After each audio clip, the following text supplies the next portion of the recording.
नमस्कार दोस्तों, स्वागत है आपका हमारे चैनल पर जहां इंटर बोर्ड परीक्षा के लिए आर्ट्स और हिंदी इंग्लिश की तैयारी कराई जाती है। आज हम कंप्लीट करने वाले हैं इतिहास का पहला चैप्टर हड़प्पा सभ्यता पर आधारित कुछ बेहद महत्वपूर्ण ऑब्जेक्टिव क्वेश्चन को, जो आपके 12th इंटर परीक्षा 2026 के लिए बेहद महत्वपूर्ण होंगे। तो चलिए शुरू करते हैं आज के इस सेशन को। पहला प्रश्न आपके स्क्रीन पर ये रहा। प्रश्न है कि हड़प्पा सभ्यता का प्रमुख नगर निम्न में से कौन है। ऑप्शन ए में है बनारस, ऑप्शन बी में है दिल्ली, ऑप्शन सी में है हड़प्पा और ऑप्शन डी में है नालंदा। तो इसका राइट उत्तर जो हो जाएगा ऑप्शन सी हड़प्पा। हड़प्पा सभ्यता का प्रमुख नगर जो है हड़प्पा था। इसका राइट उत्तर ऑप्शन सी हो जाएगा। यहाँ पे प्रश्न घुमाकर ये भी पूछ सकता है कि सिंधु घाटी सभ्यता का प्रमुख नगर कौन था, तो उसका भी उत्तर हड़प्पा ही होगा। यहाँ पे हड़प्पा ना देकर अगर अन्य नाम दे, जैसे कि हड़प्पा सभ्यता के और कई सारे स्थल है, जैसे कि हड़प्पा, मोहनजोदड़ो, चहुंदरो, लोथल। तो यहाँ पे हड़प्पा नाम न देकर अन्य और सारे नाम दे दे तो भी आपका उत्तर जो है वही उत्तर होगा जो आपका प्रमुख जो है हड़प्पा सभ्यता के नगर है। तो ऐसे कौन कौन से नगर है जो आपके हड़प्पा सभ्यता अर्थात सिंधु घाटी सभ्यता के प्रमुख नगर है, तो उनको भी नाम आपको याद रखना काफ़ी आवश्यक हो जाता है। तो चलिए हम उनका नाम देख लेते हैं एक बार एक चंद सेकेंडों में कि कौन कौन से हड़प्पा सभ्यता के प्रमुख नगर है, और वो भी ट्रिक के माध्यम से। ट्रिक आपके सामने है, ध्यान से सुनिएगा, ध्यान से पढ़िएगा। ट्रिक है कि लो राखी हम मोहन के साथ चांद पर रंग बनाए हैं। एक छोटा सा वाक्य है, इसको आपको हमेशा के लिए याद रखना है। इसमें आपके हड़प्पा सभ्यता के प्रमुख जितने सारे नगर हैं वह सभी नगर आ जाएंगे, जैसे कि लो से लोथल, सात से सतकांगे रोड है ना, राखी से राखीगढ़ी, चौहुद्रे से चांद से चौहुद्र हो जाएगा। उसके साथ साथ यहाँ पे अन्य सारे नगर है, जैसे कि पड़ से रोपण हो जाएगा, हम से हड़प्पा, मोहन से मोहनजोदड़ो, के से कालीबंगा, रंग से रंगपुर और बनाव से बनावली। तो यहाँ पे प्रमुख नगर है किसके, तो हड़प्पा सभ्यता के अर्थात सिंधु घाटी सभ्यता के कुछ अन्य प्रमुख नगर है जो सिंधु घाटी सभ्यता में खोजे गए हैं। तो पिछला जो प्रश्न था कि हड़प्पा सभ्यता के प्रमुख नगर कौन है, तो यहाँ पे आपका हड़प्पा न देकर बल्कि अन्य कोई सारे नाम दे सकता है। तो आपका उत्तर भी एकदम सही होना चाहिए। क्यों? क्योंकि आपने ट्रिक के माध्यम से सभी हड़प्पा सभ्यता के प्रमुख नगर भी याद कर लिए होंगे। चलिए बढ़ते हैं अगले प्रश्न की ओर। प्रश्न संख्या 2। प्रश्न संख्या 2 क्या कह रहा है कि हड़प्पा सभ्यता का एक अन्य नाम क्या है। चलिए, हड़प्पा सभ्यता को सिंधु घाटी सभ्यता के नाम से भी जाना जाता है, तो इसका राइट उत्तर जो हो जाएगा ऑप्शन बी। हड़प्पा सभ्यता का अन्य नाम क्या है, तो सिंधु घाटी सभ्यता भी है। इसके और कई सारे नाम हैं जो यहाँ पर सिंधु घाटी सभ्यता ना देकर अन्य भी नाम दे, तो आपको उसको कैसे याद रखना है, तो चलिए इसके भी एक बार देख लेते हैं। इसकी अन्य नाम है कांस्य युगीन सभ्यता। हड़प्पा सभ्यता का अन्य नाम है कांस्य युग सभ्यता, कांस्यकालीन सभ्यता, ताम्र पाषाणिक सभ्यता, मेलुआ का सभ्यता, या फिर सिंधु सरस्वती सभ्यता, या फिर सिंधु घाटी सभ्यता। 5-6 नाम है हड़प्पा सभ्यता के। तो इन 5-6 नाम को आपको अच्छे से याद रखना है, क्योंकि एग्जाम में आपको कोई भी नाम पूछ सकता है कि इनमें से कौन हड़प्पा सभ्यता का अन्य नाम है। तो उसमें जो आपका कांस्य युगीन भी दे सकता है, ताम्र पाषाणिक भी दे सकता है, कोई भी दे सकता है। तो आपको उसको अच्छे से याद रखना है। या फिर सब्जेक्टिव में आपसे प्रश्न पूछ सकता है कि ताम्र पाषाणिक युग का अंत कैसे हुआ, तो आप खोजते रह जाइएगा कि ताम्र पाषाणिक कौन सा सभ्यता है, कौन सा सभ्यता है। तो आपको याद रखना है कि सिंधु घाटी सभ्यता को ही, हड़प्पा सभ्यता को ही ताम्र पाषाणिक सभ्यता के नाम से जाना जाता है। तो आप उसका उत्तर सही सही लिख दीजिएगा। चलिए नेक्स्ट प्रश्न की बात करते हैं। तीसरा नंबर प्रश्न है कि हड़प्पा सभ्यता किस युग से संबंधित है। काफ़ी वेरी वेरी इंपॉर्टेंट प्रश्न है। हड़प्पा सभ्यता जो था वो किस युग से संबंधित था, पाषाण युग से, लौह युग से, नव पाषाण युग से, या फिर कांस्य युग, या फिर आद्य ऐतिहासिक काल से। ठीक है, ध्यान दीजिएगा। यहाँ पर अगर युग पूछे तो इसका कांस्य युग होगा, और वहीं अगर काल कहे तो आद्य ऐतिहासिक काल हो जाएगा। तो इस प्रश्न का जो राइट उत्तर हो जाएगा ऑप्शन डी, कांस्य युगीन या फिर आद्य ऐतिहासिक काल से संबंधित है। कांस्य युगीन क्यों? क्योंकि उस समय जो है कांसा का प्रयोग किया जाता था। और आद्य ऐतिहासिक काल इसलिए कहा जाता है क्योंकि यहाँ पर कुछ लिखित साक्ष्य तो मिले हैं, क्या, तो लिखित साक्ष्य मिले हैं, लेकिन मानव जो है उसको अभी तक क्या कर पाया है, तो पढ़ नहीं पाया है। तो उस समय को, उस काल को हम लोग आद्य ऐतिहासिक काल के नाम से जाना जाता है। तो हड़प्पा सभ्यता जो है आद्य ऐतिहासिक काल का प्रमुख नगर हो जाएगा। नेक्स्ट प्रश्न की बात करते हैं। उम्मीद है कि हमारी बातें आपको समझ में आ रही होगी, प्रश्न समझ में आ रहे होंगे, तो अच्छे से इसको याद करते चलिए। अगला प्रश्न है, मोहनजोदड़ो जो है किस नदी के किनारे स्थित है। काफ़ी वेरी वेरी इंपॉर्टेंट प्रश्न है। काफ़ी बार प्रश्न पूछा जा चुका है कि मोहनजोदड़ो आखिर किस नदी के किनारे स्थित है? गंगा नदी, यमुना नदी, सरस्वती नदी, तो सिंधु नदी। तो इसका जो राइट उत्तर हो जाएगा ऑप्शन डी, सिंधु नदी के किनारे जो है मोहनजोदड़ो स्थित है। यहाँ पर जो है और अन्य सारे नगर हैं जो किसी न किसी नदी के किनारे स्थित है। तो आपसे मोहनजोदड़ो ना देकर अभी भी हमने पीछे जितने सारे नगर बताए हैं उनमें से कोई भी नगर पूछ सकता है, जैसे कि हड़प्पा पूछ सकता है, चौहंदरो पूछ सकता है, लोथल पूछ सकता है, कालीबंगा पूछ सकता है कि किस नदी के किनारे ये सारे स्थित है। तो आपको उससे भी घबराने की जरूरत नहीं है। उस सारे नदी के आपको नाम बताते हैं, उसको अच्छे से आप लोग स्क्रीनशॉट ले लीजिए या फिर इसको अच्छे से याद कर लीजिए। देखिए इसका कुछ ट्रिक है।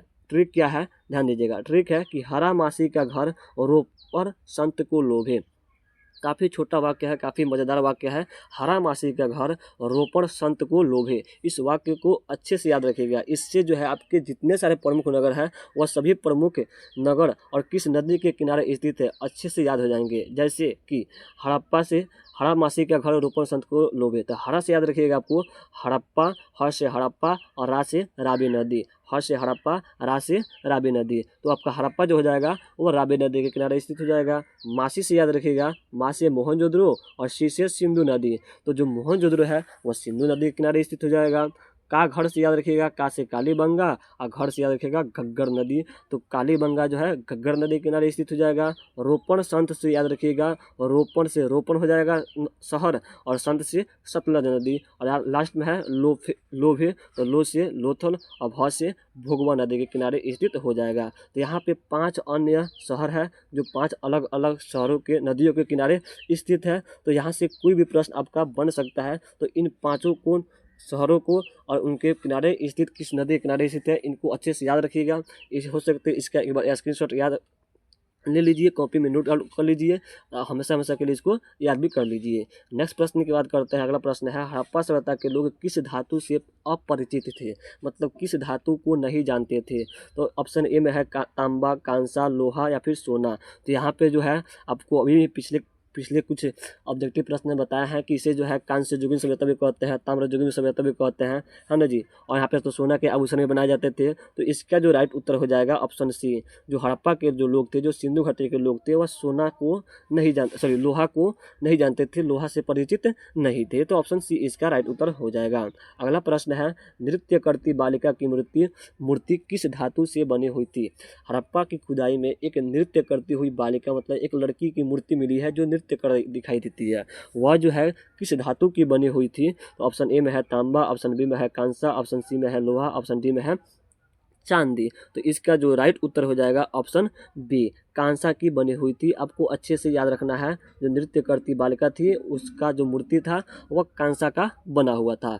नेक्स्ट प्रश्न की बात करते हैं। अभी यहाँ पे और सारे कुछ ऐसे सामान मिले हैं जो किसी न किसी वस्तु से मिलकर बने हुए हैं, तो उसको भी आपको अच्छे से याद रखना है। सबसे पहला, सबसे इम्पोर्टेंट और अब तक का सबसे ज़्यादा प्रश्न पूछा गया है हड़प्पा सभ्यता से, वह है कि हड़प्पा सभ्यता की से प्राप्त मुहरें किससे बनी हुई थी। हड़प्पा सभ्यता से प्राप्त जो मुहरे हैं, है ना जी, जिसको ठप्पा लगाते हैं लोग, तो वो मुहरे जो है किससे बनी हुई थी। तो सबसे इम्पोर्टेंट प्रश्न है, इसको अच्छे से याद रखिएगा। हड़प्पा सभ्यता के जो मुहरे थे वह सेल खड़ी से बनी हुई थी। किससे, तो सेल खड़ी से। आगे जो भवने हैं, भवने जो है वह पक्की ईंटों के बनी हुई थी। भवने जो है पक्की ईंटों के बनी हुई थी। उनका जो अस्त्र शस्त्र था, अस्त्र जो था वह कांसा के बना होता था। और नृत्य करती बालिका जो है वो भी कांसा की बनी हुई थी, जो अभी आपसे प्रश्न पूछा गया है। तो इन चारों को अच्छे से याद रखिएगा। और सबसे इम्पोर्टेंट इन चारों में से है तो वह है मुहरे, जो सेल खड़ी से बनी हुई थी। नेक्स्ट प्रश्न की बात करते हैं। 7 नंबर प्रश्न आपके स्क्रीन पर दिख रहा होगा कि हड़प्पा सभ्यता की लिपि कौन सी थी। हड़प्पा सभ्यता मतलब की लिपि क्या थी। ब्राह्मी लिपि थी, देवनागरी लिपि थी, अशोका लिपि थी, खरोष्टी लिपि थी, जो भी थी, लेकिन इनमें से तो वह कोई नहीं थी। तो थी क्या, तो वो इसकी लिपि जो थी वह थी अज्ञात। क्या थी, अज्ञात लिपि है। मतलब आज तक हड़प्पा सभ्यता में जो कुछ भी लिखा गया है अभी तक उसको ना तो कोई पहचान पाया है कि क्या लिखा गया है, और ना ही उसको कोई पढ़ पाया है, ना ही कोई उसको समझ पाया है। तो पता नहीं चला है कि आखिर यह लिपि कौन सी है। ठीक है, और उसमें जो लिखा गया है वह एकदम चित्रों के माध्यम से ऐसे ऐसे करके लिखा गया है जो पता नहीं चलता है। तो इसका जो लिपि हो जाएगा अज्ञात हो जाएगा, या फिर भाव चित्रात्मक लिपि हो जाएगा। दोनों में कोई भी ऑप्शन आपको दे देगा, या फिर अज्ञात दे देगा या फिर भाव चित्रात्मक लिपि दे देगा, तो आपका दोनों क्या हो जाएगा, तो राइट हो जाएगा। तो चलिए अगला प्रश्न है 8 नंबर। हड़प्पा सभ्यता का प्रमुख व्यावसायिक केंद्र कौन था। व्यवसाय करने के लिए, व्यापार करने के लिए सबसे प्रमुख व्यवसाय केंद्र कौन था, तो वह था ऑप्शन ए लोथल, है ना। लोथल से जो है सबसे ज़्यादा व्यवसाय किए जाते थे और यहीं से जो है बंदरगाह भी प्राप्त हुए हैं। आपको बता रहा है कि इसमें जो है टोटल 50 प्रश्न जो है कलेक्ट किए गए हैं। कितने प्रश्न? 50 प्रश्न। लेकिन इन 50 प्रश्नों में आपके हड़प्पा सभ्यता के जितने सारे ऑब्जेक्टिव बनेंगे आपके बोर्ड एग्जाम को लेकर, वो सारे के सारे ऑब्जेक्टिव हम कंप्लीट कराएंगे इस क्लास में। एक भी ऑब्जेक्टिव इससे बाहर आपको देखने को नहीं मिल सकता है। जितना ऑब्जेक्टिव पूछेगा और साथ ही साथ कुछ यहाँ से सब्जेक्टिव भी आपके बन जाएंगे। अब शुरू से लेकर अंत तक वीडियो के साथ बने रहिएगा, काफ़ी मज़ेदार सेशन होने वाला है। चलिए आगे प्रश्न है, हड़प्पा नगरों की विशेषता क्या थी? वहाँ पे जो नगर बने थे उनकी मूल विशेषता क्या थी? तो ऊंचे महलें थी, ऊंचे महल तो कम थे। व्यवस्थित जल निकासी प्रणाली सबसे ज़्यादा थी, व्यवस्थित जल निकासी प्रणाली। यहाँ पे तो मंदिर तो मिले ही नहीं है, चित्रभित्ति भी नहीं उतना है, लेकिन जो व्यवस्थित जल निकासी प्रणाली है वो सबसे सुपर है, सबसे बेहतर है। वहाँ पर जल निकालने की जो प्रणाली है, नलियों के द्वारा, गलियों के द्वारा, उस जल निकालने की प्रणाली जो है काफ़ी अच्छी मानी जाती है। तो वहाँ की सबसे बड़ी विशेषता हो जाती है व्यवस्थित जल निकासी प्रणाली। ऑप्शन बी राइट उत्तर हो जाएगा। अगला प्रश्न है, हड़प्पा सभ्यता का पतन किस कारण से माना जाता है? जो आज से लगभग 2500 वर्ष पहले जो हड़प्पा सभ्यता खिली थी, फली फूली थी, 2500 नहीं लगभग 5000 साल पहले के आसपास, तो वह जो हड़प्पा सभ्यता आखिर उसकी ख़त्म कैसे हुई? जो दुनिया में सबसे विशाल सभ्यता मानी जाती है और भारत का सबसे प्राचीनतम सभ्यता मानी जाती है, वह आखिर ख़त्म कैसे हो गया, कैसे लुप्त हो गया? तो क्या विदेशियों ने आक्रमण कर दिया था, विदेशियों ने, या फिर सुखाड़ आ गया था, या फिर बाढ़ आ गया था, या फिर अन्य सारे कोई कारण है ना, जैसे कि महामारी आ गया था? तो ये सभी कारण माना जाता है। क्यों? क्योंकि पता नहीं चल पाता है कि आज तक पता नहीं चल पाया है कि हड़प्पा सभ्यता का अंत कैसे हुआ है, हड़प्पा सभ्यता खत्म कैसे हुआ है, या आज तक रहस्य बना हुआ है। इसीलिए ये सभी कारण मान लिया जाता है। हो सकता है कहीं विदेशी ने आक्रमण कर दिया होगा, हो सकता है कहीं सुखाड़ आ गया होगा, हो सकता है या फिर बाढ़ आ गया होगा। तो ये सभी कारण जो है मान लिया जाता है। यहाँ से आपके सब्जेक्टिव प्रश्न एक बनता है और वो भी दीर्घ उत्तरीय प्रश्न कि हड़प्पा सभ्यता के पतन पर आप टिप्पणी लिखिए या फिर प्रकाश डालें कि कैसे उसका पतन हुआ था। तो आप 4 पॉइंट लिखिएगा। एक में विदेशी आक्रमण, कि हो सकता है किसी विदेशियों ने आक्रमण कर दिया होगा, है ना। आगे लिख लीजिएगा सुखाड़, आगे लिख दीजिएगा बाढ़, उसके आगे लिख दीजिएगा महामारी। और इन चारों पॉइंट पर आप 5-5 लाइन 10 लाइन लिख दीजिएगा, आपका 5 नंबर आंसर भी कंप्लीट हो जाएगा। ठीक है, तो दिख रहा है ना कितने मज़ेदार तरीके से आपको यहाँ पे सब्जेक्टिव भी कंप्लीट करा रहे हैं और साथ ही साथ जो भी ऑब्जेक्टिव यहाँ से बन रहा है, जितना सारा ऑब्जेक्टिव बन रहा है, सब के सब ऑब्जेक्टिव भी हम करा रहे हैं। तो आप सेशन के शुरू से अंत तक बने रहिए, आपका पूरा हड़प्पा सभ्यता का जितना सारा ऑब्जेक्टिव है सब आज कंप्लीट हो जाएगा। अगला प्रश्न है, राखल दास बनर्जी को मोहनजोदड़ो के अवशेष किस वर्ष मिले थे?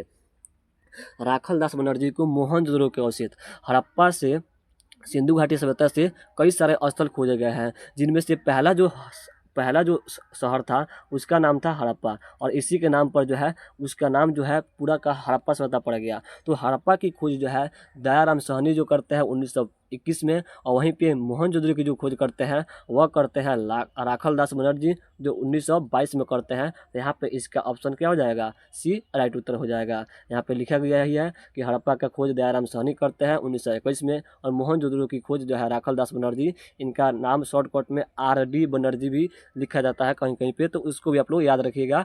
RD बनर्जी 1922 में करते हैं मोहनजोदड़ो की खोज। अगला प्रश्न है, हड़प्पा सभ्यता भारत के किस भाग में विकसित हुई है? दक्षिणी भाग में, पूर्वोत्तर भाग में, पश्चिमोत्तर भाग में, मध्य भाग में? तो हड़प्पा सभ्यता जो है वह भारत के जो है पश्चिमोत्तर भाग में स्थित हुई है। आप मैप उठाकर देखिएगा, आधा हड़प्पा जो है पाकिस्तान में है और आधा हड़प्पा के कुछ नगर जो है वह हिंदुस्तान में है। तो जो पश्चिम और उत्तर का जो एरिया है कोना में, वहाँ पे जो है हड़प्पा सभ्यता जो है फली फूली थी, खिली हुई थी, और जिसका अंत कैसे हुआ किसी को नहीं पता है। तो इसका राइट उत्तर क्या हो जाएगा? ऑप्शन सी हो जाएगा। नेक्स्ट प्रश्न की बात करते हैं, तो सिंधु घाटी सभ्यता का सबसे बड़ा नगर कौन सा था? सबसे पहला नगर, पहले आप लोग ये बताइएगा कमेंट करके कि सिंधु घाटी सभ्यता में सबसे पहला नगर कौन सा खोजा गया था। यहाँ पे पूछ रहा है कि खोजने के बाद कई सारे नगर मिले, अभी तक लगभग 5000 से अधिक नगर मिल चुके हैं। तो उन नगरों में सबसे बड़ा नगर कौन सा है? तो वह हो जाएगा आपका ऑप्शन ए मोहनजोदड़ो। मोहनजोदड़ो नाम भी बड़ा है तो वो शहर भी क्या है जी? बहुत ही बड़ा है, और यहीं से मिले थे आपके विशाल स्नानागार, है ना। तो इसका राइट उत्तर जो हो जाएगा ऑप्शन ए, मोहनजोदड़ो का सबसे बड़ा सिंधु घाटी सभ्यता का सबसे बड़ा स्थल मोहनजोदड़ो हो जाएगा। नेक्स्ट प्रश्न की बात करते हैं। अगला नंबर प्रश्न है, भारतीय पुरातत्व का पिता किसे कहा जाता है। भारत के पुरातत्व मतलब होता है पुराने वस्तुओं की खोज करना। इसके पिता जो है किसे कहा जाता है, तो वह कहा जाता है अलेक्जेंडर कनिंघम को। सर अलेक्जेंडर कनिंघम को जो है भारतीय पुरातत्व के पिता कहा जाता है। ये भी काफ़ी इंपॉर्टेंट प्रश्न है, कई बार आपके बोर्ड एग्जाम में पूछा गया है, तो आप इसको भी याद रखेंगे। चलिए अगला प्रश्न है, हड़प्पा सभ्यता में पुरातत्व किस भाषा का शब्द है। चलिए अगला प्रश्न है कि हड़प्पा सभ्यता का शब्द जो है पुरातत्व, पुरातत्व जो है आखिर किस भाषा का शब्द है, तो यह जो है आपका भाषा हो जाएगा, वह हो जाएगा संस्कृत। क्या हो जाएगा, संस्कृत। जो हड़प्पा सभ्यता का जो पुरातत्व शब्द है वह संस्कृत भाषा का शब्द है, संस्कृत से लिया गया है, इसको याद रखिएगा। यहाँ पे जो है मोहनजोदड़ो, काफ़ी बार प्रश्न पूछा जा चुका है मोहनजोदड़ो पे लेकर कि मोहनजोदड़ो जो है किस भाषा का शब्द है। अब तक का सबसे भी यही प्रश्न है भाषा को लेकर कि मोहनजोदड़ो जो है किस भाषा में लिखा गया है, तो वह जो है सिंधी भाषा का शब्द है। किस भाषा का, तो सिंधी भाषा का। और यहाँ पे अभी प्रश्न पूछा था पुरातत्व, तो वह तो आपका संस्कृत हो जाएगा। तो दोनों को आप लोग अच्छे से याद रखिएगा। दिख रहे हैं ना, एक प्रश्न के जितने सारे प्रश्न बढ़ रहे हैं, एक प्रश्न पर आधारित जितने सारे प्रश्न बता रहे हैं, वो सभी प्रश्नों को हम यहाँ पे एनालिसिस कर रहे हैं, सभी प्रश्न को बता रहे हैं, ताकि आपका एक भी प्रश्न जो है आपके बोर्ड एग्जाम में छूटे नहीं, आप हर एक प्रश्न को कंप्लीट करके आए, सही सही उत्तर देकर आए। चलिए अगला प्रश्न है, सिंधु घाटी सभ्यता की जुड़वा राजधानी किसे कहते हैं। जुड़वा राजधानी मतलब उस पूरे सिंधु घाटी सभ्यता के दो ऐसे प्रमुख शहर है जिसको राजधानी माना जाता है, और भी जुड़वा राजधानी, तो वह कौन है, तो पहला नगर था हड़प्पा और दूसरा नगर मोहनजोदड़ो। तो इस दोनों को जो है जुड़वा राजधानी के रूप में माना जाता है। तो ऑप्शन बी यहाँ पे राइट उत्तर हो जाएगा। अगला प्रश्न है, पुरातत्व के अंतर्गत निम्न में से कौन नहीं आता है। पुरातत्व मतलब कि पुराने वस्तु जो धरती से खोद कर निकाले जाते हैं। तो आपका जो है सिक्के तो धरती से खोद कर निकाले जाते हैं, पुराने वस्तु है। अभिलेख जो वही है, भवनाशेष मतलब भवन के अवशेष, अभिलेख मतलब जो पत्थरों या शिलाओं पर लिखा जाता है उसके लेख हो जाता है। साहित्य जो है एक पुस्तक के रूप में होता है, जो आपका जो है पुरातत्व के अंतर्गत नहीं आता है, या कोई वस्तु के रूप में नहीं आता है, इसको पुरातत्व नहीं माना जाता है। चलिए इसका राइट उत्तर ऑप्शन ए हो जाएगा। अगला प्रश्न है, 18 नंबर प्रश्न है कि कलकत्ता में एशियाटिक सोसाइटी की स्थापना किसने किया था। काफ़ी इंपॉर्टेंट प्रश्न है, याद रखिएगा। कलकत्ता में एशियाटिक सोसाइटी की स्थापना जो है किसने किया था, तो सर विलियम जोन्स ने किया था। कौन, तो सर विलियम जोन्स ने किया था कलकत्ता में एशियाटिक सोसाइटी की स्थापना। ऑप्शन डी यहाँ पे राइट होता हो जाएगा। कब किया था, ये भी प्रश्न आपसे कभी कभी पूछ लेता है, तो आप इसको भी याद रखिएगा। 1774 में जो है एशियाटिक सोसाइटी की स्थापना की गई थी। अगला प्रश्न है, सिंधु घाटी सभ्यता किसके समकालीन नहीं मानी जाती थी। अर्थात जब सिंधु घाटी सभ्यता जब थी अपने समय में, उस समय में कौन कौन सी सभ्यता थी और कौन कौन सी सभ्यता नहीं थी। तो उस समय जो है लगभग चीन की सभ्यता थी, मिस्र की सभ्यता थी, मेसोपोटामिया की सभ्यता थी, लेकिन जो आपकी क्रीट की सभ्यता थी वह उसके समकालीन नहीं मानी जाती है, उसके आसपास नहीं मानी जाती है। तो इसका राइट उत्तर जो हो जाएगा ऑप्शन डी हो जाएगा। नेक्स्ट प्रश्न है, 20 नंबर प्रश्न है कि हड़प्पा सभ्यता के लोग किस तरह के कपड़े पहनते थे। हड़प्पा सभ्यता के जो लोग थे वो कौन से कपड़े पहनते थे, ऊनी, रेशमी, सूती या फिर चमड़े के वस्त्र पहनते थे। तो आपको पता होना चाहिए कि हड़प्पा सभ्यता के लोग जो है काफ़ी ज़्यादा विकसित हो चुके थे, काफ़ी डेवलप हो चुके थे। पक्के पक्के भवन बनाए गए थे ईंटों के, उसके आसपास वहाँ पे जो है स्नानागार मतलब जो अभी आप लोग बोलते हैं स्विमिंग पूल बनाए गए थे। वहाँ पे क्या बोलते हैं, तो नालियाँ जो है इतनी बेहतर थी, वहाँ पे जो सड़कें थे वो 90 डिग्री के आसपास थी, मतलब काफ़ी शुद्ध थी, काफ़ी साफ थी। तो वहाँ के लोग जो है काफ़ी ज़्यादा डेवलपमेंट हो चुके थे। तो वहाँ पे जो इसका राइट उत्तर हो जाएगा सूती वस्त्र। कौन सा वस्त्र, सूती वस्त्र। इतने आगे निकल गए थे कि उन्होंने जो है सूती वस्त्र भी बनाना क्या कर दिया था, तो शुरू कर दिया था। तो यहाँ पे इसका राइट उत्तर क्या हो जाएगा, ऑप्शन सी सही हो जाएगा। नेक्स्ट प्रश्न की बात करते हैं। अगला प्रश्न है, हड़प्पा पंजाब के किस जिले में स्थित है। प्रश्न को ध्यान से सुनिएगा। जो हड़प्पा नगर है वो पाकिस्तान के पंजाब में है, और उस पंजाब के किस जिले में है, यह प्रश्न आपसे पूछ रहा है। तो यहाँ पे ऑप्शन ए में है लड़काना जिला, ऑप्शन बी में है मोंटगोमरी जिला, ऑप्शन सी में है मकरान जिला, और ऑप्शन डी में है इनमें से कोई नहीं। तो अगर आपको इसका उत्तर मालूम है तो कमेंट कीजिए, नहीं मालूम है तो हम बताते हैं। इसका राइट उत्तर जो हो जाएगा मोंटगोमरी जिला। ठीक है, जो हड़प्पा सभ्यता का जो हड़प्पा है वह पाकिस्तान के पंजाब के मोंटगोमरी जिला में स्थित है। ध्यान रखिएगा किस देश में पूछेगा तो पाकिस्तान, किस राज्य में पूछे तो पाकिस्तान के पंजाब, और किस जिला में पूछे तो पाकिस्तान के पंजाब के मांटगोमरी जिला में इसका राइट उत्तर हो जाएगा। इसके अलावा जो है यहाँ पे और सारे नगर हैं जो किस राज्य में है, किस जिले में है, इससे प्रश्न पूछा जाता है। जैसे कि मोहनजोदड़ो, तो मोहनजोदड़ो जो है काफ़ी बार पूछा जा चुका है कि मोहनजोदड़ो जो है किस जिला में स्थित है, तो लड़काना जिला हो जाएगा, या जो है सिंध प्रांत में है। आगे जो है हड़प्पा सभ्यता जो है मांटगोमरी जिला हो जाएगा, पंजाब में है। ये दोनों जो है पाकिस्तान में है। हड़प्पा सभ्यता हड़प्पा और मोहनजोदड़ो दोनों जो है पाकिस्तान में है। आगे जो कालीबंगा है यह राजस्थान में स्थित है, भारत के राजस्थान में, और जो लोथल है वो भी भारत के गुजरात राज्य में स्थित है। ये भी काफ़ी बार प्रश्न पूछे जा चुके हैं। ये कालीबंगा किस राज्य में स्थित है भारत के, और लोथल जो है वो भारत के किस राज्य में स्थित है। तो लोथल से हो जाएगा गुजरात और कालीबंगा हो जाएगा आपका राजस्थान। दोनों को अच्छे से याद रखिएगा। याद कैसे कीजिएगा, तो आपको याद रखिएगा काली से कालिका स्थान जो राजस्थान में, ऐसे याद कर लीजिएगा। और लोथ से आप याद रखिएगा, लोथ से लोथल। लोथल मतलब जो कोई इंसान जब लोथ हो जाता है तो वह गुजर जाता है, मतलब खत्म हो जाता है। तो आपको ऐसे ट्रिक से याद रख लीजिएगा, ठीक है। चलिए अगला प्रश्न है 22 नंबर। हड़प्पा सभ्यता में प्राप्त अवतल चक्की पर किस पुरातत्वविद ने प्रकाश डाला था। हड़प्पा सभ्यता से एक अवतल चक्की प्राप्त हुआ है। कैसी चक्की, तो अवतल चक्की, ठीक है ना। जैसे 4 कोण की ऐसे चक्की मिली थी जिसको जो क्या बोलते हैं आप लोग, मसाला वसाला पीसा जाता है। तो ऐसे अवतल चक्की पर किसने प्रकाश डाला था, मतलब किसने उसके बारे में रिसर्च किया था, इंग्लिश में बोलते हैं। तो इसका जो राइट उत्तर हो जाएगा ऑप्शन बी। क्या हो जाएगा, ऑप्शन बी, जो अर्नेस्ट मैके थे। कौन थे, अर्नेस्ट मैके जो थे। ऑप्शन बी इसका राइट उत्तर क्या हो जाएगा, सही हो जाएगा। अर्नेस्ट मैके व्यक्ति ने अवतल चक्की पर प्रकाश डाला था। अगला प्रश्न है भारतीय उपमहाद्वीप की पहली सभ्यता का विकास कब हुआ था। भारत में पहली सभ्यता का विकास जो है किसके मैदान के किनारे हुआ था। तो यहाँ आपको पता होना चाहिए कि भाई हम लोग सिंधु घाटी सभ्यता के बारे में पता पढ़ रहे हैं, और सबसे भारत की प्राचीन सभ्यता कौन है, तो वही है सिंधु घाटी सभ्यता। तो इसका राइट उत्तर क्या होगा, तो सिंधु घाटी सभ्यता ही होगा, जो सिंधु नदी के किनारे फली फूली थी, और इसीलिए इसका नाम जो है सिंधु घाटी सभ्यता भी रख दिया गया है, ठीक है। चलिए अगला प्रश्न है हड़प्पा सभ्यता में शव मतलब जो इंसान मर जाता है तो उसकी जो शव थी, जो लाश थी, वह साधारणतया किस दिशा में रख कर दफनाए जाते थे। जो मृत्यु किसी व्यक्ति की हो जाती थी तो वह किस दिशा में रख कर दफनाए जाते थे। तो इसका जो 24 का राइट उत्तर हो जाएगा आपका ऑप्शन सी, उत्तर से दक्षिण। ध्यान रखिएगा, उत्तर से दक्षिण, दक्षिण से उत्तर नहीं बल्कि उत्तर से दक्षिण, या उत्तर से दक्षिण, उत्तर से दक्षिण आपको याद रखिएगा, ठीक है। चलिए अगला प्रश्न है हड़प्पा सभ्यता की संभवतः सबसे प्रसिद्ध कलाकृति नृत्य की मुद्रा में नग्न स्त्री की कांस्य मूर्ति जो प्राप्त हुई है वह कहाँ से प्राप्त हुई है। काफ़ी इम्पोर्टेंट प्रश्न है। इससे पहले जो प्रश्न था वह था कि नृत्य करती हुई बालिका वह किससे बनी हुई थी, तो कांसा की बनी हुई थी।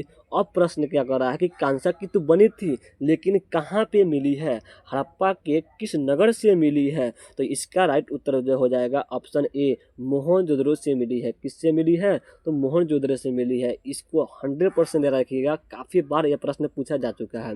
यहाँ पे कुछ अन्य सारे हड़प्पा सभ्यता से वस्तु प्राप्त हुए हैं जो किसी न किसी शहर से, किसी न किसी नगर से प्राप्त हुए हैं, उसको भी आपको याद रखना होगा क्योंकि वहाँ से भी प्रश्न बनते हैं। ऐसा नहीं है कि केवल कांस्य की मूर्ति ही पूछे, आपसे अन्य सारे वस्तु पूछ सकता है। जैसे मुहरे कहाँ से सबसे पहले मिले, या फिर घोड़े की नाल कहाँ से मिले, वहाँ पर खेती का प्रमाण कहाँ से मिला, जूते हुए खेत के प्रमाण कहाँ से मिले, अग्निकुंड कहाँ से मिला। तो ये सारी चीज़ें प्रश्न पूछता है। तो इसको आपको ट्रिक से याद रखना होगा क्योंकि ऐसे याद कीजिएगा तो ऐसे कई सारे शहर है आपका उसमें जो है कन्फ्यूज हो जाएगा। तो चलिए इस ट्रिक को आप लोग एक बार स्क्रीनशॉट ले लीजिएगा और अच्छे से याद कर लीजिएगा। ट्रिक है कि मोहन की मूर्ति स्नान घर में मिली। पहला ट्रिक यह है कि मोहन की मूर्ति कहाँ पे मिली, तो स्नान घर में मिली। आप मोहन से याद रखिएगा मोहनजोदड़ो, और मूर्ति से याद रखिएगा कांसा की मूर्ति नर्तकी है ना, और घर से याद रखिएगा स्नान घर से तो स्नानागार है ना जी, स्नानागार। ये दो चीज़ें कौन, तो नर्तक की कांस्य मूर्ति मतलब नृत्य करती हुई कांस्य की मूर्ति,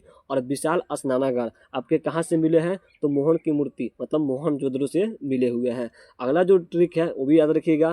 ट्रिक नंबर 2 है कि बागान में अंजू बैठी थी। छोटा सा वाक्य है, याद रखिएगा, बागान में अंजू बैठी थी।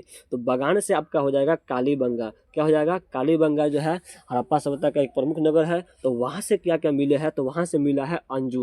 अंजू का मतलब कि अ से अग्निकुंड, न से नक्काशी ईंटें और ज से जूते हुए खेत। अभी हमने बोला है ना कि अग्निकुंड में मिले थे और जूते हुए खेत के प्रमाण में मिले थे। तो यह दोनों चीज़ कहाँ से मिले हैं, तो वह हो जाएगा आपका बगान में अंजू बैठी थी। ट्रिक से याद रखिएगा, मतलब कि कालीबंगा से मिले हुए हैं।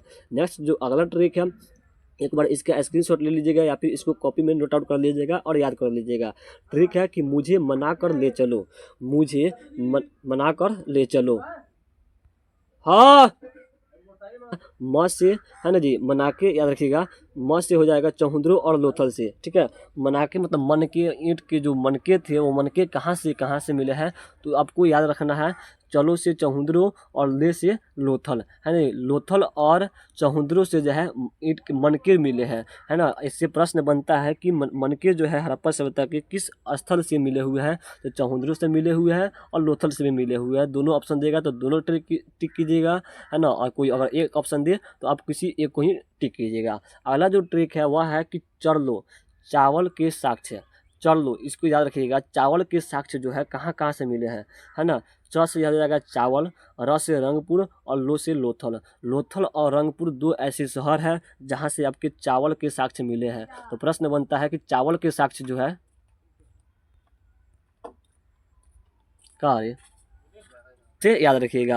अगला कोई ट्रिक, एक और ट्रिक है यहाँ पर, इसको भी आप स्क्रीनशॉट लेकर याद कर लीजिएगा। इसका ट्रिक क्या कर रहा है कि कालासुर नामक दानव था जिसने सारे घोड़े को मार डाला।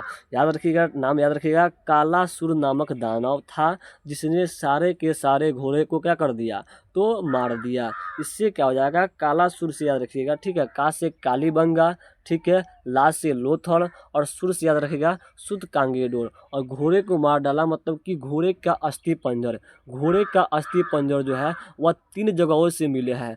किन 3 जगहों से, तो कालासुर से, मतलब का से कालीबंगा, ला से लोथर और सुर से शुद्ध कांगेडोर। इन तीनों जगह से जो है घोड़े के अस्थि पंजर जो है मिले हुए हैं। आगे इस पर आधारित जो है बहुत सारे प्रश्न हमने यहाँ पे दिए हैं। उस प्रश्न का उत्तर आपको खुद कमेंट बॉक्स में कमेंट करना है, इस ट्रिक के माध्यम से याद करके उस प्रश्न का उत्तर देना है। चलिए देखते हैं अगला प्रश्न, अगर आता है तो उसका उत्तर आप स्वयं दीजिएगा, हम नहीं देंगे। तो प्रश्न यहाँ पे है कि निम्न में से किस स्थल में कारखाने के पाए जाने से मनकों को बनाए जाने की प्रक्रिया स्पष्ट हो जाती है। मनके कहाँ से मिले हुए हैं, मनके जो है कहाँ से मिले हुए हैं आपको बताना है, ठीक है। तो अभी आपको ट्रिक बताए थे कि मना कर ले चलो, मना कर ले चलो। चलो से आपको बोले थे चहुंदरो और ले से बोले थे लोथल, अर्थात लोथल और चहुंदरो से जो है मनके मिले थे। आपको ट्रिक से याद हो रहा होगा। तो मना के ले चलो मतलब कि मनके जो है चलो से चहुंदरो और ले से लोथल में मिले थे, चहुंदरो और लोथल में। तो यहाँ पे जो है एक ही ऑप्शन दिया है केवल चहुंदरो, तो आपका क्या हो जाएगा ऑप्शन उत्तर यहाँ पे सी चहुंदरो सही हो जाएगा। अगर लोथल देता तो आपका लोथल भी सही हो जाता। चलिए, तो उम्मीद है कि आपको ट्रिक के माध्यम से सारी चीज़ें याद हो गया होगा। अगला प्रश्न है, इस प्रश्न का उत्तर 27 नंबर प्रश्न का उत्तर आपको स्वयं देना है, क्योंकि अभी अभी हमने ट्रिक में इसको बताया है कि खांचेदार खेत के प्रमाण जो है कहाँ से मिले हैं, बनावली, लोथल, कालीबंगा या फिर राखी गद्दी। आपको दोबारा ट्रिक नहीं देखना है। अब अगर ट्रिक याद हो गया है तो ठीक है, नहीं याद हुआ है तो उसको लिख लीजिएगा कॉपी में या स्क्रीनशॉट ले लीजिएगा, अच्छे से याद कर लीजिएगा। इस प्रश्न का उत्तर आप स्वयं कमेंट बॉक्स में कमेंट कीजिए कि खांचेदार खेत के प्रमाण कहाँ से मिले हैं। चलिए, अगला है कि हड़प्पा सभ्यता की आकृति कैसी थी, मतलब जो विशाल हड़प्पा सभ्यता है वह किस आकार में फैला हुआ था। जैसे कि अभी भारत का आकृति पूछते हैं कोई, तो भारत जो है ऐसे करके फैला हुआ है ना, चतुर्भुज के आकार में। तो उसी प्रकार जो हड़प्पा जो थी वह किस आकार में फैली हुई थी, तो वह जो आपकी त्रिभुजाकार थी। कैसी थी, तो त्रिभुज के आकार में हड़प्पा सभ्यता जो है फैली हुई थी। ऑप्शन ए इसका राइट उत्तर सही हो जाएगा। नेक्स्ट प्रश्न है, मुहरे जो है किस आकार की थी। वहाँ पे जो प्राप्त मुहरे है वह जो सेल खड़ी की बनी हुई थी, आपको बताया है ट्रिक में, वह जो है किस आकृति की थी, तो वह थी चौकोर। कैसी थी, तो चौकोर। वहाँ पे जो सड़कें थी, सड़कें कैसी थी, तो सड़कें एकदम समकोण थी। कैसी थी, समकोण थी, अर्थात 90 डिग्री पर थी। अर्थात समझिए यहाँ पे स्क्रीन पर समझिए देखकर कि यहाँ से एक सड़क आ रही है और दूसरा सड़क आकर इसको पूरा सीधे सीधे काट रही थी, मतलब 90 डिग्री पर इसको काट रही थी, है ना जी। यहाँ पे जो सड़कें मिले हैं वह 90 डिग्री पर मिले हुए हैं। नेक्स्ट प्रश्न की बात करते हैं। अगला प्रश्न है, तिथि निर्धारण की वैज्ञानिक विधि को क्या कहते हैं? तिथि निर्धारण की वैज्ञानिक विधि को क्या कहते हैं? पुरातत्व, कार्बन 14 विधि, उत्खनन या फिर रेडियोधर्मिता कहते हैं। तो इसका राइट उत्तर हो जाएगा ऑप्शन बी। तिथि निर्धारण की वैज्ञानिक विधि को क्या कहते हैं? तो कार्बन 14 विधि कहते हैं। मतलब कि इसी विधि से पता चलता है कि अगर कोई वस्तु मिल रहा है तो वह कितना पुराना है, उसको कैसे पता करेंगे, वह कितना साल पुराना है, उसकी रियल डेट क्या है, तो उसे बोलते हैं तिथि निर्धारण, है ना। तो वह कितना साल पुराना है इस विधि से पता चलता है। किससे? तो कार्बन विधि से। और इस कार्बन विधि में एक दो तरह के कार्बन होते हैं, कार्बन 12, कार्बन 14, है ना। तो एक कार्बन जो है खत्म होता है, धीरे धीरे कार्बन खत्म होने लगता है, एक कार्बन स्थिर रहता है। तो जो खत्म होने की जो प्रक्रिया है कार्बन 12 की, उससे बोलते हैं रेडियोधर्मिता। क्या बोलते हैं? तो रेडियोधर्मिता बोलते हैं। कार्बन 12 की खत्म होने की प्रक्रिया को रेडियोधर्मिता कहते हैं। और कार्बन 14 जो है स्थिर रहता है। इससे पता चलता है कि कोई सामान जो है, कोई वस्तु जो है कितना साल पुराना हो चुका है। तो इससे हो जाएगा आपका राइट उत्तर बी। चलिए अगला प्रश्न है कि भारतीय पुरातत्व विभाग की स्थापना जो है कब हुई थी? भारतीय पुरातत्व विभाग की स्थापना जो है कब हुई थी? तो इसका राइट उत्तर हो जाएगा ऑप्शन ए, है ना, 1861 में। कब? 1861 में। नेक्स्ट प्रश्न की बात करते हैं, सिंधु घाटी सभ्यता का प्रमुख बंदरगाह कौन सा था? तो इसका उत्तर जो हम शुरू में बताए थे कौन, तो वह था लोथल। ऑप्शन ए यहाँ पे क्या हो जाएगा? राइट उत्तर हो जाएगा। सबसे ज़्यादा व्यापार यहीं पे होता था। ठीक है, चलिए नेक्स्ट प्रश्न है कि हड़प्पा काल में प्रमुख अन्न कौन कौन से उपजाए जाते थे? मुख्य रूप से कौन कौन से ऐसे फसल थे जो उपजाए जाते थे? तो आपके दो प्रमुख फसल थे, गेहूँ, जौ, है ना, जो सबसे अधिक उपजाए जाते थे। हालांकि यहाँ पे चावल के भी साक्ष्य मिले हैं, लेकिन मुख्य फसलें जो है ज़्यादातर रूप में गेहूँ और जौ थी। चलिए नेक्स्ट प्रश्न है, अगला प्रश्न है कि मोहनजोदड़ो का अर्थ क्या होता है? मोहनजोदड़ो का शाब्दिक अर्थ क्या होता है? मिट्टी का टीला होता है, या फिर मृतकों का टीला होता है, या फिर जल नगरी होता है, या फिर व्यापारिक नगरी होता है? तो मोहनजोदड़ो का मतलब होता है मृतकों का टीला, मरे हुए लोगों का टीला। तो यहाँ पे इसका क्या हो जाएगा? राइट उत्तर ऑप्शन बी हो जाएगा। चलिए नेक्स्ट प्रश्न है कि कालीबंगा जो है किस राज्य में स्थित है? इस प्रश्न का उत्तर हमने आपको पहले ही बताए थे, जब बता रहे थे क्या, तो हड़प्पा जो है किस जिला में मिला था? मांटोगमरी जिला में, पंजाब के, है ना। उसी प्रकार सिंधु घाटी सॉरी मोहनजोदड़ो जो है वो भी जो है सिंध प्रांत के किस जिला में? तो लड़काना जिला में। यहाँ पे पूछ रहा है कालीबंगा। कालीबंगा से आपको याद कराए थे कालिका स्थान कहाँ पे? कालिका स्थान, स्थान से हो जाएगा आपका राजस्थान, कालिका स्थान। ठीक है, तो राजस्थान से प्राप्त हुआ है क्या? तो कालीबंगा। ऑप्शन बी यहाँ पे राइट उत्तर हो जाएगा। लोथल जो है गुजरात में प्राप्त हुआ है। अगला प्रश्न है, हड़प्पा कालीन लोग किस देवता की पूजा करते थे? किस देवता की? तो पशुपति के रूप में शिव की पूजा करते थे। किसकी? तो शिव की। शिवलिंग वहाँ पे ज़्यादा मिले हैं, लिंग ज़्यादा मिले हैं, तो ऐसा माना जाता है कि वो लोग शिव की पूजा किया करते थे। चलिए नेक्स्ट प्रश्न है,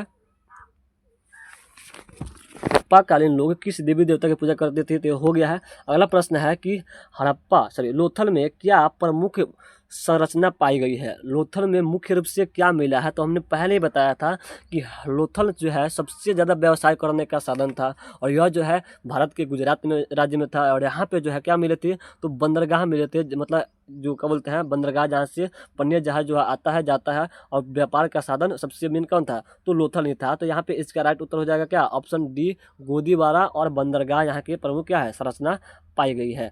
कहाँ से? तो लोथल में। अगला प्रश्न है कि हड़प्पा सभ्यता किस प्रकार की सभ्यता थी? हड़प्पा सभ्यता जो है कैसी सभ्यता थी? ग्रामीण थी, कृषक थी, नगरीय थी, तो या फिर युद्ध प्रिय थी? तो आपको बताए थे पहले है कि यहाँ पे जो है पक्के ईंट के भवन मिले हैं, काफ़ी सुंदर गलियाँ मिली है, नालियाँ मिली है, उसके साथ साथ चौड़े और समकोण डिग्री पर क्या मिले हैं? तो सड़कें प्राप्त हुए हैं, बड़े बड़े स्नानागार जो मिले हुए हैं, बड़े बड़े महल भी मिले हुए हैं। तो यहाँ पे जो है यह सारी जो संरचना है यह एक शहर को दर्शा रहा है ना, एक नगर को दर्शा रहा है। तो इसीलिए इसका राइट उत्तर क्या हो जाएगा? ऑप्शन सी, यह एक नगरीय सभ्यता थी। ठीक है, चलिए नेक्स्ट प्रश्न है कि हड़प्पा सभ्यता में अग्निकुंड जो है किस स्थल से प्राप्त हुए हैं? इसका भी ट्रिक हमने बताया था सबसे पहले। अग्निकुंड जो है किससे प्राप्त हुआ है? तो कालीबंगा से। कहाँ से? तो कालीबंगा से प्राप्त हुआ है। ऑप्शन ए इसका राइट उत्तर सही हो जाएगा। आप लोग ट्रिक को अच्छे से याद कर लीजिएगा, जो वीडियो के पहले ही बता दिए हैं। चलिए अगला है, हड़प्पा सभ्यता में ग्रेट बाथ मतलब विशाल स्नानागार कहाँ से प्राप्त हुआ है?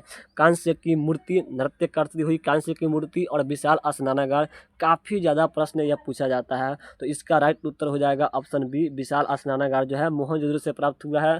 मोहनजोदड़ो का शाब्दिक अर्थ क्या है, कमेंट बॉक्स में अवश्य कमेंट कीजिए। अगला प्रश्न है, हड़प्पा सभ्यता के लोग किस रंग की मिट्टी का बर्तन बनाते थे, उनकी जो बर्तनें थी वह किस रंग की थी, तो वह इसका राइट उत्तर हो जाएगा ऑप्शन ए, लाल और काले रंग की। कैसे, तो लाल और काले रंग की बर्तन बनाए थे।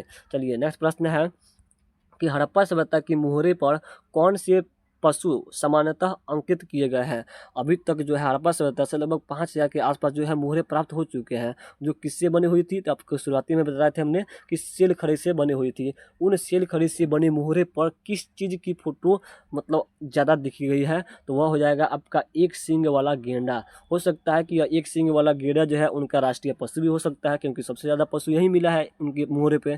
तो एक सींग वाला गेंडा, जिसको यूनिकॉर्न के नाम से भी जाना जाता है, तो ऑप्शन यहाँ पे सी क्या हो जाएगा, राइट उत्तर हो जाएगा। अगला प्रश्न है, हड़प्पा सभ्यता में जल निकासी की व्यवस्था कैसी थी, तो भूमिगत और सुव्यवस्थित थी। जल निकालने की व्यवस्था सबसे उत्तम थी हड़प्पा सभ्यता में, तो इसका राइट उत्तर हो जाएगा ऑप्शन बी। 42 नंबर का राइट उत्तर ऑप्शन बी, भूमिगत और सुव्यवस्थित है। नेक्स्ट प्रश्न है कि हड़प्पा सभ्यता का प्रमुख व्यापारिक भागीदार कौन था। प्रमुख व्यापारी भागीदार मतलब हड़प्पा सभ्यता जो है अपने समय में किससे ज़्यादा व्यापार करता था, चीन से, मिस्र से, मेसोपोटामिया से या फिर रोम से, तो इसका राइट उत्तर हो जाएगा मेसोपोटामिया से जो है हड़प्पा सभ्यता के लोग सबसे अधिक क्या करते थे, तो व्यापार किया करते थे। अगला प्रश्न है कि हड़प्पा सभ्यता के किस स्थल से तांबे की मूर्तियाँ प्राप्त हुई है। ध्यान रखिएगा, तांबे की मूर्ति की बात कर रहा है, न कि कांस्य की मूर्ति। ध्यान रखिएगा, दोनों में अंतर है, तांबे की मूर्ति, कांस्य की मूर्ति। कांस्य की मूर्ति जो है नृत्य करती हुई कांस्य की मूर्ति, वो मोहनजोदड़ो से प्राप्त हुआ है, और जो तांबे की मूर्ति है वह जो है आपका कहाँ से मिले हुए हैं, तो हड़प्पा से मिले हुए हैं। तो इसको अच्छे से याद रखिएगा, तांबे की मूर्ति में कंफ्यूज नहीं होना है। और कांस्य करती हुई नृत्य बालिका मिली है, जो बालिका मिली है नृत्य करती हुई कांसा की, वह मोहनजोदड़ो से मिला हुआ है, और जो तांबे की मूर्तियाँ जो है वो हड़प्पा से मिला हुआ है। तो इन दोनों को आप अच्छे से याद रखिएगा। नेक्स्ट प्रश्न है, हम लोग काफ़ी नज़दीक आ चुके हैं सेशन को समाप्त करने के पास। चलिए अगला प्रश्न है कि हड़प्पा सभ्यता में प्रयुक्त माप की इकाई किस पर आधारित थी। वहाँ पे जो मापा जाता था किसी वस्तु को, नाप तोल किया जाता था, तो उसकी जो इकाई क्या थी, तो वह थी दशमलव प्रणाली। ऑप्शन बी यहाँ पे राइट उत्तर हो जाएगा। नेक्स्ट प्रश्न की बात करते हैं। अगला प्रश्न है, हड़प्पा का उत्खनन किया था किसने किया था भाई, तो सबसे पहले बताया था कि सन 1921 में हड़प्पा की उत्खनन दयाराम साहनी ने किया था, और सन 1922 में मोहनजोदड़ो की उत्खनन जो है राखालदास बनर्जी ने किया था। यहाँ पे वो भी दे दिया गया है, अच्छे से इसको याद रखिएगा। चलिए अगला प्रश्न है, यहाँ पे कुछ ट्रिक है, एक सेकंड रुक जाइए, पहले यहाँ पे कुछ ट्रिक है कि हड़प्पा सभ्यता के प्रमुख स्थल और उनके खोजकर्ता कौन है। यहाँ से काफ़ी ज़्यादा प्रश्न बनता है कि कौन से स्थल को किसने खोजा है। हो सकता है आप लोग इसमें कन्फ्यूज हो जाए, तो कन्फ्यूज होने की बात नहीं है। इसके लिए आपके लिए धांसू ट्रिक यहाँ पे एक और आ गया है। इसका नाम है ट्रिक का कि मोर हासा। याद रखिएगा, मोर से याद रखिएगा मोहनजोदड़ो, और र से याद रखिएगा राखालदास बनर्जी। अर्थात मोहनजोदड़ो की खोज किसने किया था, तो राखालदास बनर्जी ने। और हासा से याद रखिएगा, ह से हड़प्पा, और सा से दयाराम साहनी। कौन, तो दयाराम साहनी याद रखिएगा। तो इस दोनों स्थल की खोज किसने किया था, तो मोहनजोदड़ो की राखालदास बनर्जी अर्थात आर डी बनर्जी, और हड़प्पा सभ्यता के दयाराम साहनी 1921 में। अगला कुछ और स्थल है, ठीक है, उसको भी याद रखिएगा। स्थल का नाम याद करने का ट्रिक यहाँ पर है कि लाला के बैगन में चूहा गुम होने पर रोपण में यज्ञ हुआ। जहाँ पे कोमा दिया गया है, यहाँ पे इसको अच्छे से याद रखिएगा कि लाला के बैगन, तो इसे याद रखिएगा। लाला से याद रखिएगा, ठीक है, बीबी लाल, क्या, तो बीबी लाल। और बैगन से याद रखिएगा कालीबंगा, क्या, कालीबंगा। अर्थात कालीबंगा की खोज किसने किया था, बीबी लाल ने। चूहा गुम से याद रखिएगा, चूहा से चौधरो, और गुम से गोपाल मजुमदार। आगे है रोपण में यज्ञ हुआ, तो रोपण से हो जाएगा रोपण स्थल, और यज्ञ से हुआ यज्ञदत्त शर्मा। तो यह 3 स्थल यहाँ पे, और दूसरा स्थल जो हड़प्पा और मोहनजोदड़ो थे। इन 5 स्थल में से किसी का स्थल का नाम पूछ सकता है कि यह इस स्थल की खोज किसने किया था, तो आपको अच्छे से याद होना चाहिए। तो यहाँ पे ट्रिक है, उसको अच्छे से याद कर लीजिएगा। नेक्स्ट प्रश्न है, अगला प्रश्न है कि हड़प्पा काल में खेल कूद का प्रमाण किससे मिलता है। खेल कूद का प्रमाण किससे मिलता है, मतलब वहाँ पे जो मुख्य रूप से क्या थी, है ना जी, खेल कूद के लिए तो छोटे छोटे खिलौने थे। क्या थे, छोटे छोटे, बड़े बड़े, जो छोटे छोटे, जैसे कि अब जो है वहाँ पे देखा गया है क्या, तो बैल देखा गया है, बैलगाड़ी जो खिलौने के रूप में। उसके साथ साथ वहाँ पे जो है आपको सबसे इम्पोर्टेंट खेल, और वह है पासा। क्या, पासा। जो काफ़ी इंटरेस्टिंग लगता है, काफ़ी दिमाग वाला गेम लगता है। तो यहाँ जो है हड़प्पा सभ्यता के लोग पासे भी खेला करते थे और छोटे-छोटे खिलौने से भी खेला करते थे। उनकी मुख्य खेल यही थी, पासा और छोटे-छोटे खिलौने। तो यहाँ पे इसका राइट उत्तर क्या हो जाएगा? ऑप्शन ए हो जाएगा। अगला प्रश्न है कि हड़प्पा सभ्यता के लोग किस प्रकार के जानवरों को पालते थे? पालतू जो है किस प्रकार को ज़्यादा जानवर बनाए रहते थे? तो वह थे गाय, बकरी और बैल। गाय, बकरी और बैल। बैल के जुते हुए खेत के प्रमाण भी मिले हुए हैं और बैलगाड़ी भी मिला हुआ है। तो बैल, गाय और बकरी वहाँ के प्रमुख क्या थे? तो पालतू जानवर थे। नेक्स्ट प्रश्न है, हड़प्पा सभ्यता की आर्थिक व्यवस्था पर आधारित प्रमुख गतिविधियाँ क्या थी? जीवन यापन के लिए सबसे ज़्यादा उनकी जो है काम क्या थी? तो वह थी कृषि। क्या थी? कृषि थी, जो सबसे अधिक वहाँ के लोग किया करते थे। ठीक है, और कृषि में सबसे अधिक कौन से फसल उगाए जाते थे? इसका भी उत्तर आप लोग कमेंट बॉक्स में अवश्य कीजिए, क्योंकि इसका भी उत्तर हमने पिछले जो ऑब्जेक्टिव प्रश्न आया था उसमें हमने बताया था। तो इसका राइट उत्तर हो जाएगा ऑप्शन बी, कृषि का मुख्य उनका क्या था? आधार था। अगला है, लास्ट क्वेश्चन है कि हड़प्पा टीले का उल्लेख सर्वप्रथम किसने किया था?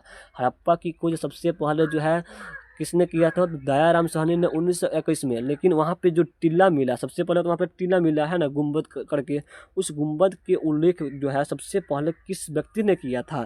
ठीक है, उस गुंबद के बारे में उल्लेख सबसे पहले जो किया था वह था चार्ल्स मैसन। कौन था?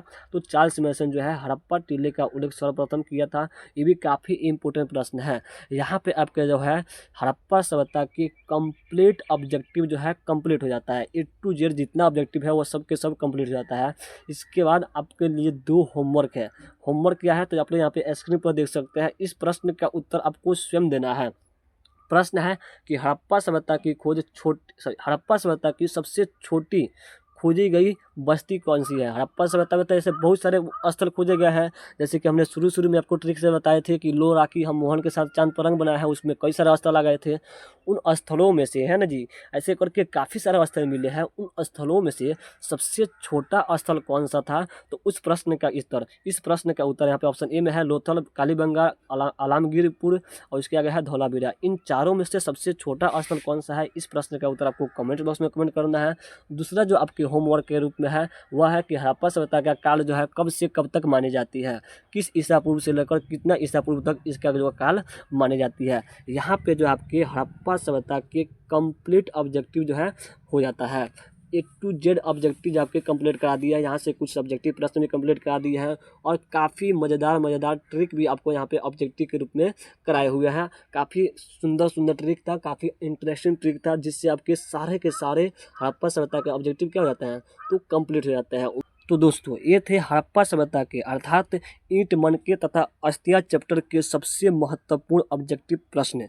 अगर आपको यह वीडियो पसंद आया हो तो एक बार लाइक, शेयर और चैनल को सब्सक्राइब करना बिल्कुल भी मत भूलिएगा। और हाँ, कमेंट बॉक्स में कमेंट करके अवश्य बताइएगा कि यह क्लास आपको कैसी लगी, है ना।